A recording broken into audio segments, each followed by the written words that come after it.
Assalamualaikum warahmatullahi wabarakatuh. Bismillah. Innal hamdalillah nahmaduhu wa nasta'inuhu wa nastaghfiruh wa na'udzu billahi min syururi anfusina wa sayyiati a'malina may yahdihillahu fala mudhillalah wa may yudlil fala hadiyalah. Allahumma shalli wa sallim ala sayyidina Muhammadin miftahi babi rahmatillah adada ma fi ilmillah salatan wa salaman daimaini bidawami mulkillah wa ala alihi wa sahbihi amma ba'du. Saya hormati guru kita semuanya Habib Novel bin Muhammad Al-Idrus, sedaya para rawuh, para bapak, para ibu, hadirin wal hadirat. Memang syukur itu kata para ulama, kalau kita pengen punya nikmat yang langgeng, yang berkesinambungan terus menerus, bahkan nikmatnya itu terus nambah dan nambah, maka kuncinya adalah syukur. Ini saya berdiri, Bebe. Jadi kalau pengen nikmatnya itu terus dan nambah, itu kuncinya banyak syukur. Dan alhamdulillah sesepuh kita, leluhur kita sudah ngajari kita untuk banyak syukur.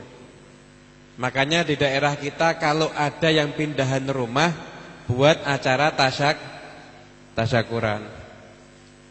Kalau malam 17-an acaranya tasyakuran. Makanya di kampung jenengan diganti jangan tirakatan tapi tasyakuran. Di mana-mana kalau nikah juga ada acara tasyakuran. Pokoknya semuanya macam-macam dah. Kepindah rumah tasyakuran, anak lahir tasyakuran, dikit-dikit pokoknya tasyakuran. Nek pegatan jangan tasyakuran, bahaya niku. Itu kita sudah diajari tasyakuran. Kenapa? Itu wujud syukur kita bukan cuma syukur dengan lisan, tapi juga syukur bil arkan, dengan anggota tubuh yang lainnya. Ketika kita tasyakuran, kita otomatis kan pasti ngundang tonggo-tonggo kan. Terus kalau sudah ngundang tonggo, mosok gak kita sugui? Pasti kan juga keluar duit juga untuk ngasih makan tetangga supaya biar bisa makan bareng. Nah ini syukur dengan, bukan cuma dengan lisan tapi juga dengan perbuatan. Jadi kalau ditanya tasyakuran itu ada dalilnya apa enggak, ya suruh beli VCD yang tadi. Dalil tasyakuran semuanya itu. Nah kan Nabi kan nyuruhnya cuma kita bersyukur dengan ucapan alhamdulillah, atau syukur perbuatan menggunakan nikmat itu sesuai dengan tujuan nikmat itu diciptakan. Yang dinamakan syukur itu adalah ibadah. Dan ibadah itu terbagi jadi dua. Ada ibadah itu namanya ibadah mahdhah, murni. Ibadah mahdhah itu ciri-cirinya gini. Harus ada dalil yang memerintahkan dari Al-Quran dan hadis. Caranya pun juga sesuai dengan Al-Quran dan hadis. Kemudian kalau kita nalar ada hikmahnya atau enggak ada hikmahnya, pokoknya harus dikerjakan, karena itu sifatnya adalah perintah. Ibadah yang mahdhah enggak boleh divariasi, harus sama caranya. Sholat, ya dengan kepengin sholat duhur 5 rakaat, biar lebih banyak pahalanya sholat duhurnya 5 rakaat, enggak sah. Kenapa? Itu ibadah yang murni. Caranya harus sah, sama dengan Al-Quran dan hadis. Puasa, saya masih kuat puasa, enggak usah sampai maghrib, sampai isya kuat. Nah, jangan ditambah. Kenapa? Itu ibadah yang murni. Caranya harus sama dengan Al-Quran dan hadis. Tapi ada ibadah ghairu mahdhah. Contoh, menuntut ilmu. Menuntut ilmu itu ibadah apa bukan? Ibadah. Tapi ini ibadah ghairu mahdhah. Caranya boleh beda. Kalau Nabi dulu ngajari sahabat duduk di masjid, atau ketika Nabi ngumpul sama para sahabat, dan sekarang kita caranya cari ilmu bisa macam-macam. Kita duduk di sini cari ilmu ibadah. Yang nonton live streaming atau yang dengarkan radio, kemudian bawa pensilnya, cari ilmu, itu pun juga ibadah. Ada gak di zaman Nabi live streaming? Gak ada. Tapi dikerjakan sekarang. Kenapa? Gak pernah ada orang yang ribut mengatakan live streaming bid'ah, gak pernah dengar saya. Kenapa? Yang suka ngomong bid'ah ya pakai live streaming, yang gak suka juga pakai live streaming, sama. Kenapa? Ini cara cari ilmu. Cara cari ilmu, ibadah ghair madhah, divariasi boleh. Zikir, divariasi boleh.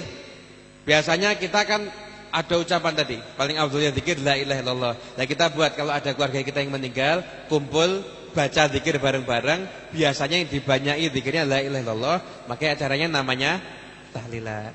Atau tadi syukur, perintahkan kita ini untuk sering-sering banyak-banyak bersyukur. Makanya setiap kita punya hajat atau hajat qabul, kita buat acara tasyakuran. Kalau ibadah ghairu mahdhah, itu intinya yang pertama tidak ada dalil yang melarang.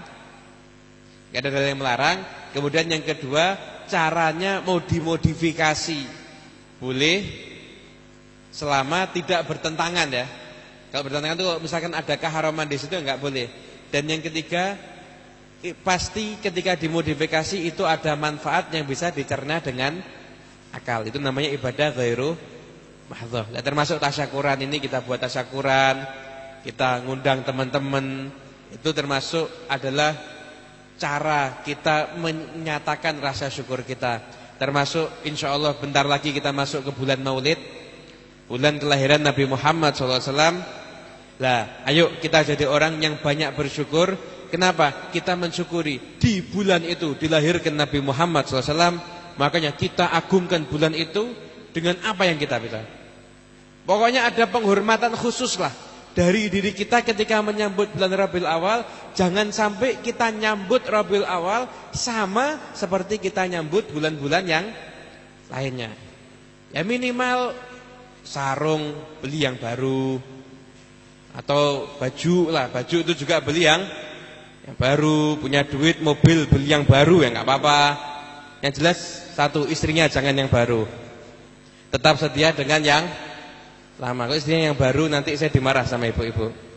Jadi yang jelas ada satu perubahan yang nyata yang kita gunakan untuk menyambut Rabiul Awal sebagai bentuk wujud syukur kita kepada Nabi Muhammad SAW.